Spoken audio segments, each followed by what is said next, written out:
On your Monday episode of Locked On Raptors, it's high time we started talking about Immanuel Quickley through the lens of what he is as opposed to what he isn't. And what he is a damn good basketball player.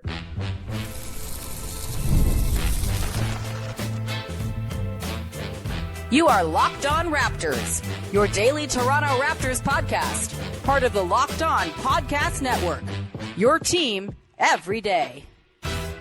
Hey, what's going on? And welcome to another episode of Locked On Raptors. It is Monday, February the 23rd. I'm your host, Sean Woodley. I've been covering the Raptors oh so very long, and you can find all my work over on Blue Sky. Find the show on Instagram and join us in the Locked On Raptors Discord server. Link in the description of the podcast. 100% free to join.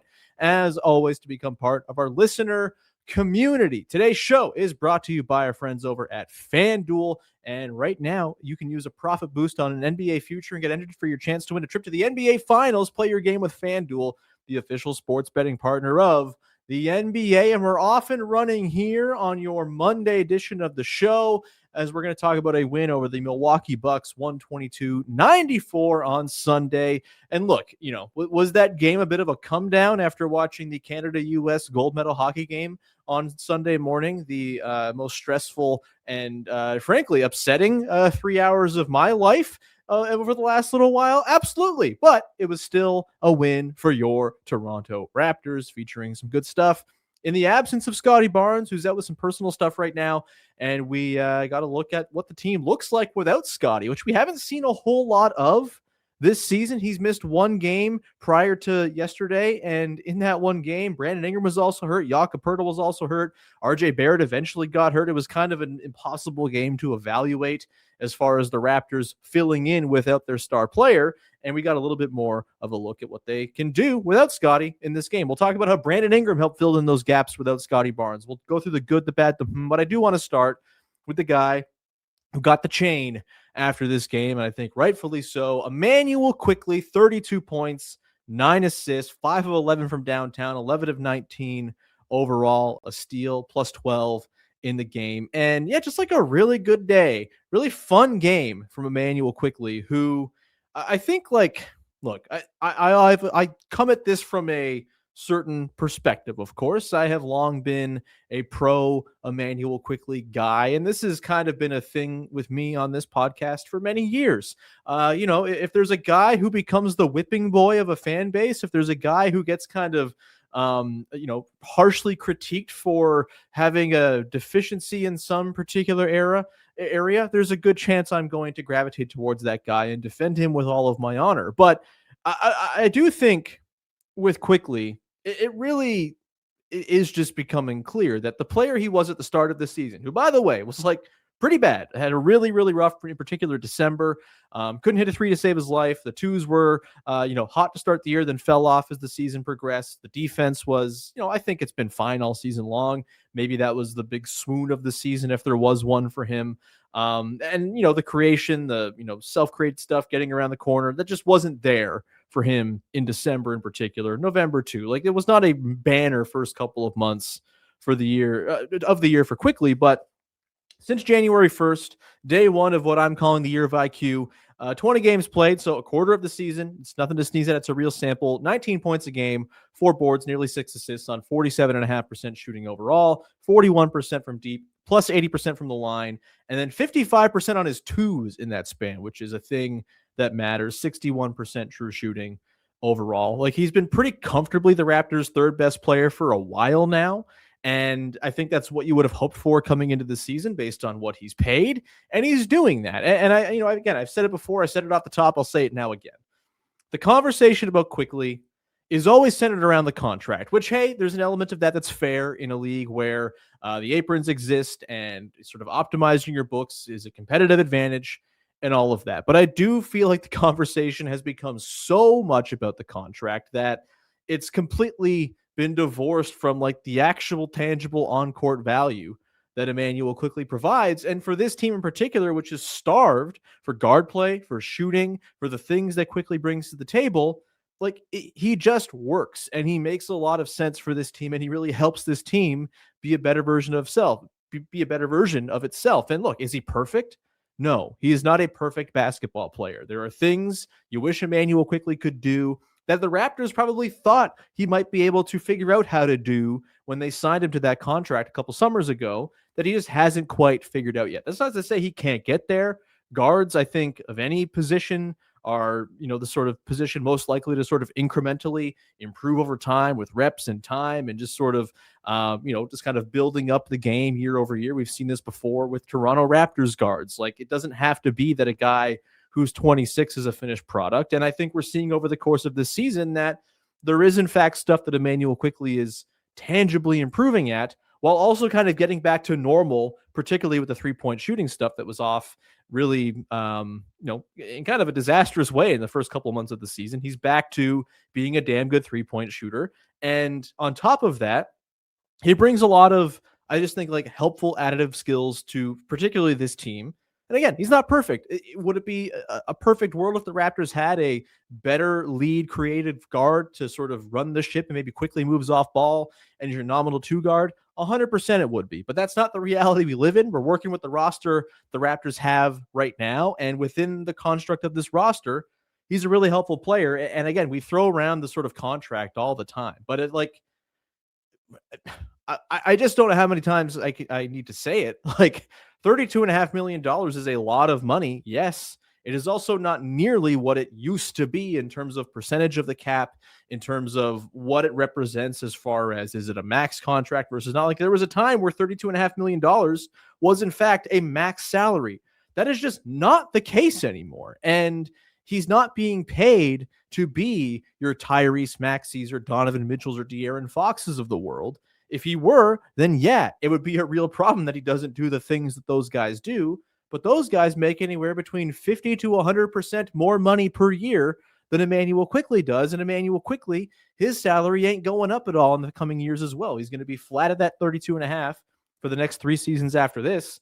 And if you're getting 19, 4, and 6 on better than 60% true shooting from a guy who is easily your best three-point shooter, who's bringing you a ton of volume, we'll talk about the pull-up stuff and how that could be improved, but all told, like, the contract is fine. And I feel like it's just like the most overblown sort of panic point for the fan base that we have. You want to get panicked about Jakob Poeltl's contract for the next 45 years after this? Like, okay, sure, fine. 100% feel bad about that. They're just not even close to being in the same stratosphere as quote unquote bad contracts. I don't know, man. I just think he is so much more than just the contract. And on this team, within this context, he's a helpful, good, additive player. They win their minutes by a lot when he's on the floor. 3 points per 100 possessions. When he's on the floor, they win their minutes by. The offense is solid. The defense is good.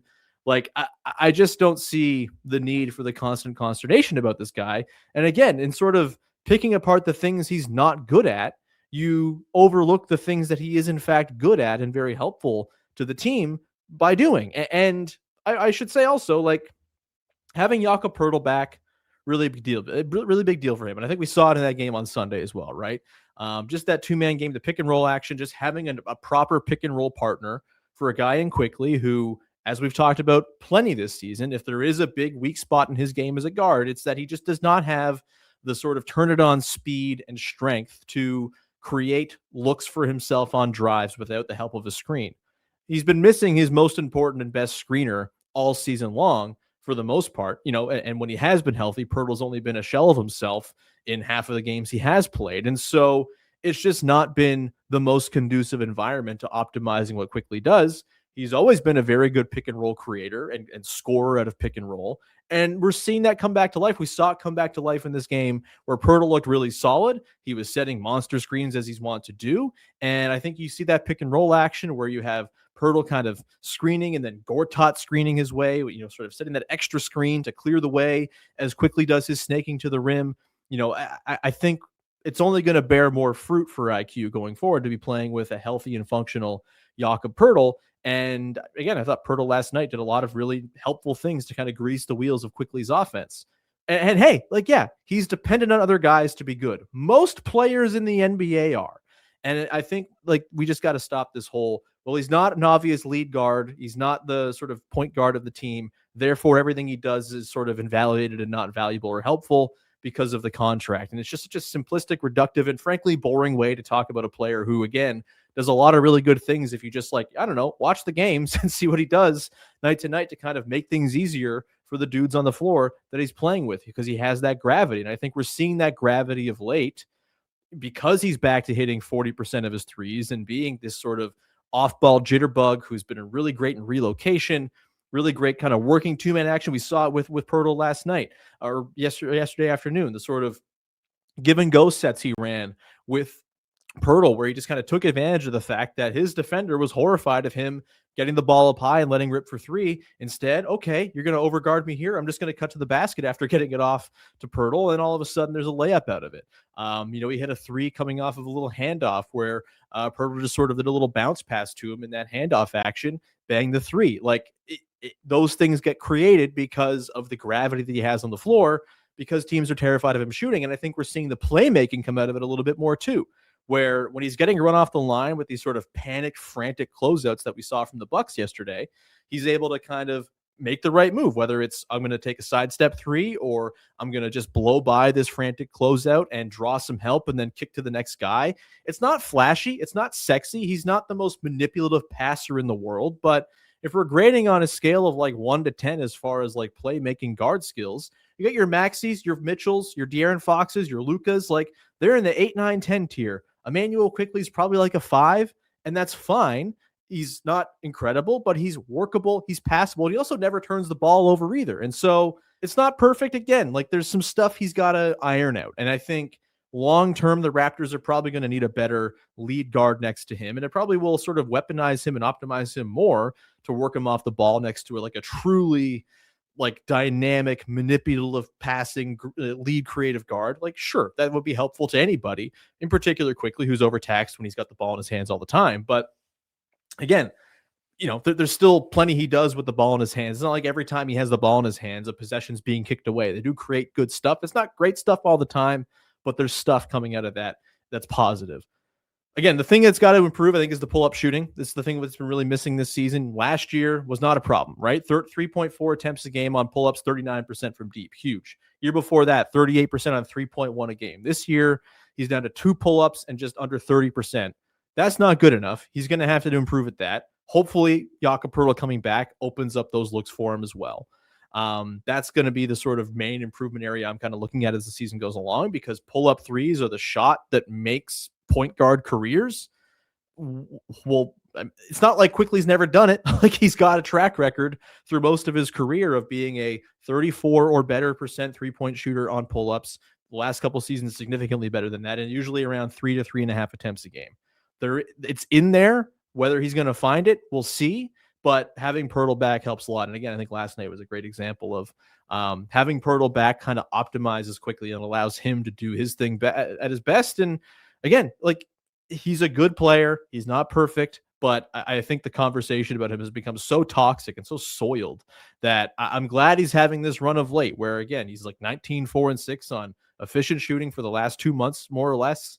That's really encouraging stuff after the rough start he had to the season, where I think a lot of the criticism was totally fair. I also never thought that the player we saw at the start of this year was just who Immanuel Quickley was. I thought that was sort of that whole thing we'd like to do, where the thing that's happening right now is the thing that's always going to happen. What Quickley's done over the last 2 months is very much in line with what he's been as a player throughout his career, more so than that early start to the season. And I'm glad to see he's kind of finding his best basketball right now and rounding into form as we head to the part of the season where you want your guys to be playing their best basketball. Another guy who's doing that is Brandon Ingram, who I thought was really good in this Bucks game as well. Not the flashiest scoring game, not what he did against the Bulls last couple times out, but just really good two-way play from a guy who I think is kind of, once again, rounding into his best form. We're going to talk about that coming up in just 1 second. Today's show is brought to you by Prize Picks, which is the single best place to play daily fantasy sports anywhere. And right now you can shoot your shot on Prize Picks and get $50 instantly in lineups when you play your first $5. That's right. Prize Picks is giving you $50 in lineups when you sign up and play your first $5 lineup. Prize Picks makes every dunk, every dime, every board that much more exciting. It's America's #1 app for sports picks. It's very simple to play. All you got to do is pick more or less on 2 to 6 player stat projections. And if your picks are right, you can cash in. You can choose from basketball, baseball, hockey, that's, going strong. The Olympics are over, stretch run coming up, soccer, and more. Plus, they've got features like early payouts and flex play. So you've got options while the games continue happening. It's available in all 50 states, and it's easy for just about anyone to jump on in and sign up. Download the Prize Picks app today. Use the code LOCKEDONNBA for $50 in lineups after your first $5 lineup is played. That's code LOCKEDONNBA to get $50 in lineups after your first $5 lineup. Prize Picks, it's good to be right. Go check it out. Back out here, we're going to talk Brandon Ingram in just a hot sec here. But before we do that, just a reminder, the Locked On Raptors Everydayer Club is available for you to sign on up. And it's lovely. Sign on up. You get $5 a month, $50 for the year. Gets you ad-free episodes of this show every single day into a feed that you just plug right into your regular podcast app. It's no change. You don't have to buy a new app or download a new app, buy a new app, whatever. It's just right in there. It's great. You also get access to a Locked On Discord, which is great. It's separate from our Locked On Raptors Discord, which is staying free. But the Locked On one, you get access with the Everydayer Club, and it's listeners of Locked On shows from across the globe talking sports. It's great. It was fun during the Olympics, except when Canada lost, and then I muted the Olympic chat. But there's also an NBA chat. There's specific chats for each show as well. We'd love to see you come hang out over there on the Discord. Other perks as well. Go to the link in the description of the podcast to sign on up. $5 a month, $50 for the year. It's a good deal, I say.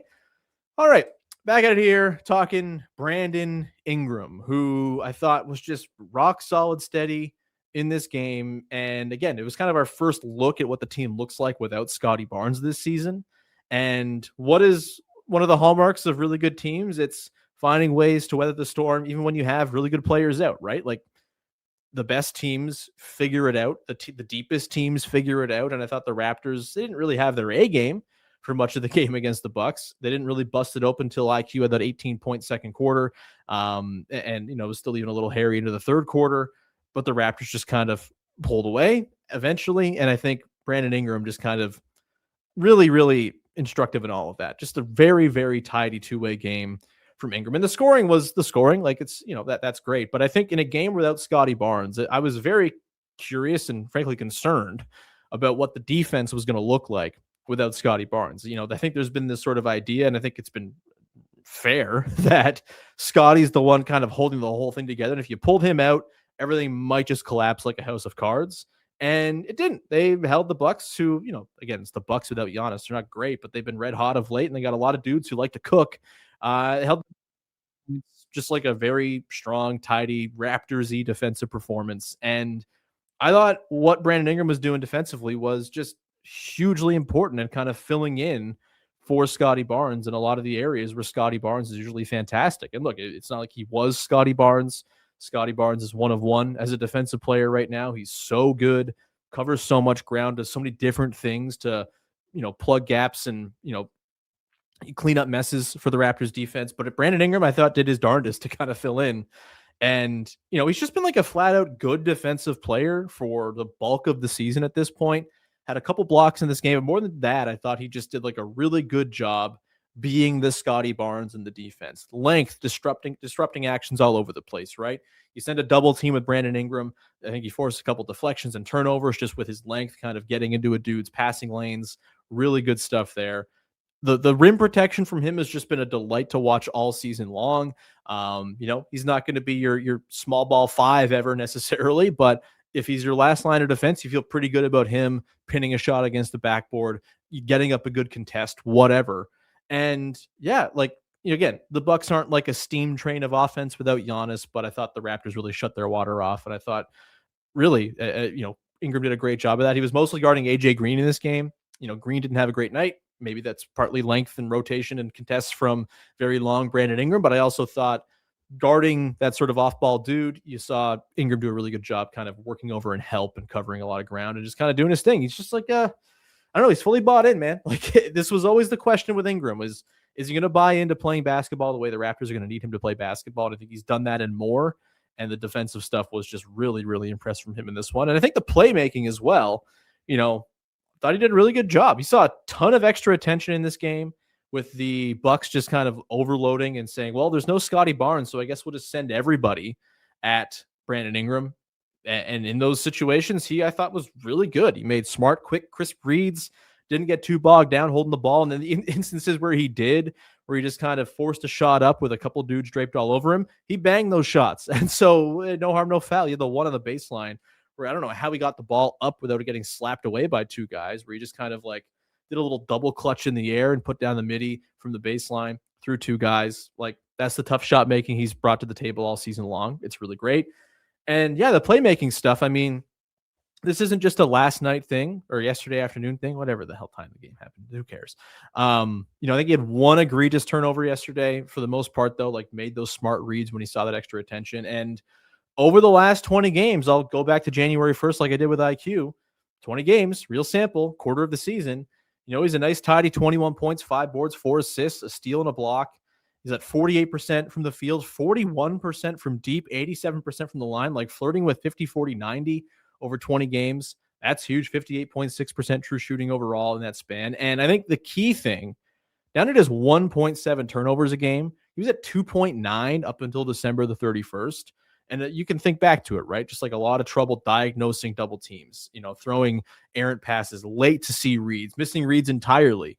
Wasn't the case against the Bucks, and hasn't really been the case over the last couple months here. He's gotten more comfortable. And look, with a guy like Ingram, the scoring is all well and good, but it's the supplementary stuff that's going to be the difference between whether he's an additive, productive, playoff riser type player or someone who gets neutralized in the playoffs. And I think it's kind of easy to throw back those comparisons to DeMar DeRozan, right? Like, very much cut from similar cloths as scorers. Obviously, Ingram a bit more of a three-point shooter than DeMar ever was, but very much the sort of mid-range merchants, guys who are going to use craft and footwork and touch and sort of guile to get their way to their points. And DeMar DeRozan had a lot of trouble with that in the postseason. And, the playmaking, I think, for him was always a struggle point up until maybe his last season with the Raptors. The defense obviously was a huge problem for him. Frankly, got played off the floor sometimes in playoff series, and the spacing issues were trouble as well. Ingram obviously has the edge there. But, I think it is the way Ingram does this playmaking stuff when he sees extra attention, which you're going to see in the playoffs. It's the way he can defend and be that sort of two-way dude who's bringing you like legitimate high-end wing defense, help rim protection, stuff like that. Like, that's the stuff that's going to keep Ingram being an additive, helpful player, even if the offense gets a little bit cut off in the postseason. And look, there's been plenty of tape of him in the playoffs of getting his looks off just fine. That series against the Suns back in 2021, 2022, like a really, really high watermark for him, 27, 5-5 on efficient shooting. Obviously, his last playoff appearance against the Thunder was not great, was hurt, was in the torture chamber, all of that. Like, we know that.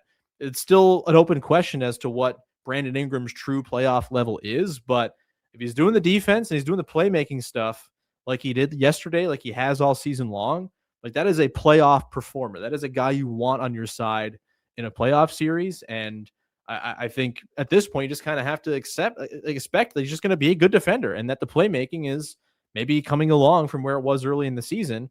And he's rounding in his best form as the playoffs draw near as well. It's great to see.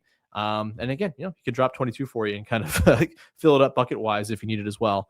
Really good stuff from Ingram in a game where they needed Ingram to be really good with no Scottie Barnes. And, there was some other stuff. I think not having Barnes allowed them to play some more spacey lineups, which was helpful too.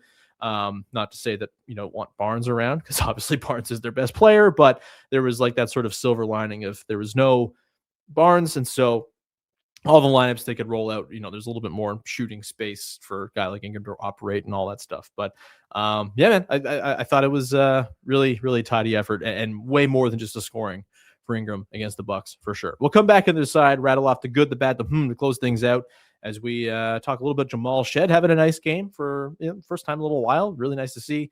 And some fun with very tiny sample, all space bench looks. We'll get to that coming up in just 1 second. Today's show is brought to you by our friends over at FanDuel. If you ever wanted the NBA Finals to be at the NBA Finals live and in person, FanDuel is giving you the chance to turn that dream into reality with their NBA sweepstakes. Here's how it works. Use your profit boost on any NBA future, and you'll automatically be entered for a trip to win, a trip for two, that is, to the NBA Finals. That's right. Flights, tickets, the whole experience. Wonderful, wonderful contest prize. If you're already looking at the board and thinking about which team can make a deep run, this is the perfect time to lock it in. Maybe you're looking at the Detroit Pistons as the team that's just going to go cruise through the Eastern Conference. Maybe you think James Harden and the Cleveland Cavaliers are finally going to do the thing. Either way, if you feel good about a team making a run through the East or the West, now is a good time to lay that futures bet. And when you do that, you are going to get entered into that contest to win a trip to the NBA Finals. Visit FanDuel.com to get started. To use your profit boost on an NBA future and get entered for your chance to win a trip to the NBA Finals this spring, play your game with FanDuel, the official sports betting partner of the NBA. Today's show is also brought to you by TurboTax and tax season. Look, for me, I hate it. It stinks. I'm a procrastinator. I don't like doing admin. It's like a confluence of all the things I like least about being an adult in one place, but that's okay because now I have someone to do it for me. With TurboTax full service, you can have your taxes done for you by a trusted local expert start to finish without the stress or the guesswork. Instead of spending hours trying to figure out forms, you can meet with a local TurboTax expert in person or connect online, and they will handle everything from W-2s to self-employment forms and work to get you every single deduction. You can upload your documents, go about your day, and get updates right in the TurboTax app. It is a huge time saver and gives you real peace of mind knowing an expert is handling it for a limited time. You can have your taxes done by a local TurboTax expert for just $150 all in. If a TurboTax expert didn't file for you last year, just file by February 28th. That's this week, so do it now, okay? Take taxes off your plate and get back to your life. Visit TurboTax.com/local to book your appointment today.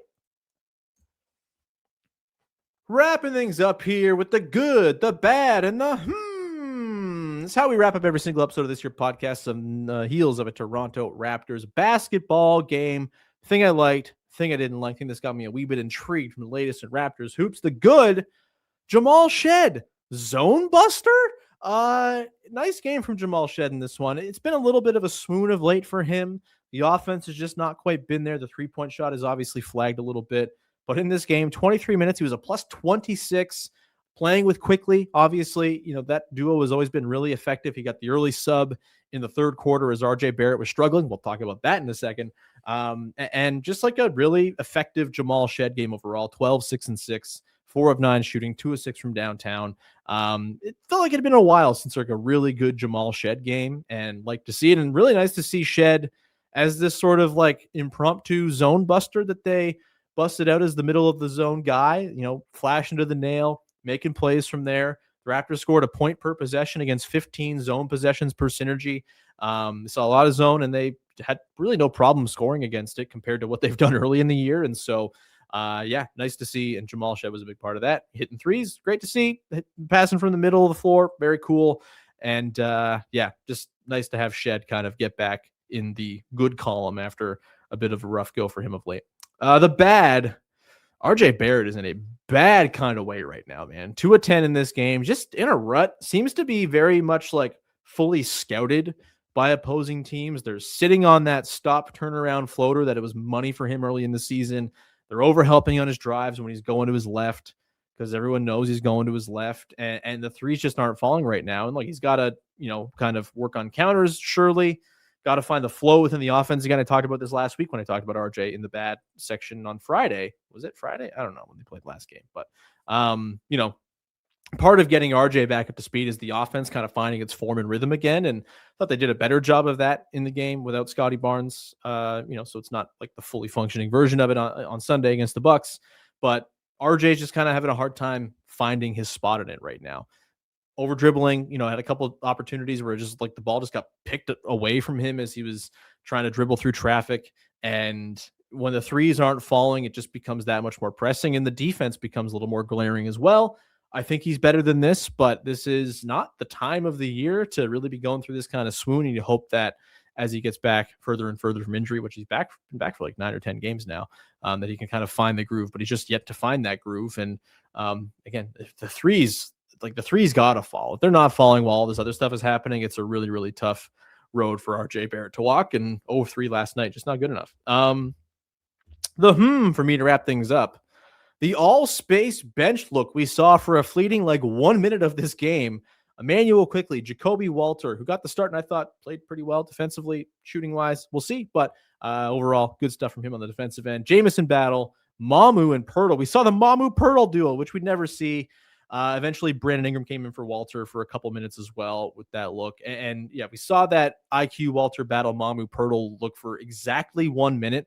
Might have been exactly one offensive possession now that I'm thinking back to it, but we saw them get back to, we saw them get to like the high-low feed to Jakob Poeltl. He kicks it out. They swing to the corner for battle for three. Just like good, clean offense that as a result of just having a lot of shooting on the floor. And I think it really continues to make sense to have IQ and Yak as sort of a backbone pairing of second units. You sprinkle Ingram in there sometimes as a way to kind of help him. Ingram's minutes without Scottie been pretty rough this season. Maybe those two guys, you can kind of tether to Ingram, and that can become a way to optimize spacing and give Ingram a good platform on which to succeed. You put more shooting around those guys, whether it's Mamu, whether it's Walter, whether it's Battle. There's something there. I want to see a little bit more of that bench look, and I think IQ Yak sticking those guys together as much as possible. Going back to the very start of the show, like Yak helps us get the most out of IQ, and IQ, I think, and Yak as a duo, as a baseline backbone of a second unit offense could be really, really effective. And, sort of a mini within this is Jamison Battle getting to look in that spot over Grady Dick, who just like cannot shoot a three to save his life right now. 1 of 6 overall. A lot of falling down in this game for Grady, just like another weird one for him. Continues to be a rough go. Like, I think it's pretty clear, like in the Walter versus Dick battle, to sort of ascend to that clear second, 2-guard spot. Walter's like lapping the field right now, even though, again, he was 3 of 10 yesterday, not a terribly efficient game, but did a lot of other stuff to be helpful in a way that Grady just kind of didn't. And so, yeah, rough stuff from Grady. But Battle, guy can shoot, as a fifth guy, as an additive spacer in those lineups, you could do a lot worse than Jamison Battle, that's for sure.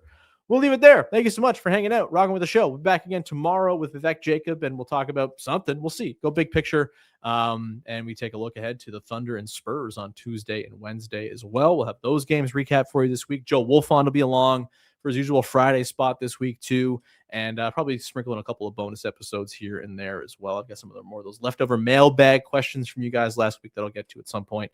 But yeah, thanks as always for rocking with the show and supporting it however it is you choose to do so. Follow, subscribe, rate, review, tell a friend, leave a rating on the apps, things like that. And of course, you can join the Discord, link in the description of the podcast, 100% free to join. You can join the Everydayer Club, also link in the description of the podcast. $5 a month, $50 for the year gets you ad-free versions of the show every single day, uninterrupted. It's cool. It's great. Other fun perks in there as well. Thank you so much for being here, rocking with the show. We'll talk to you again on Tuesday. Bye-bye.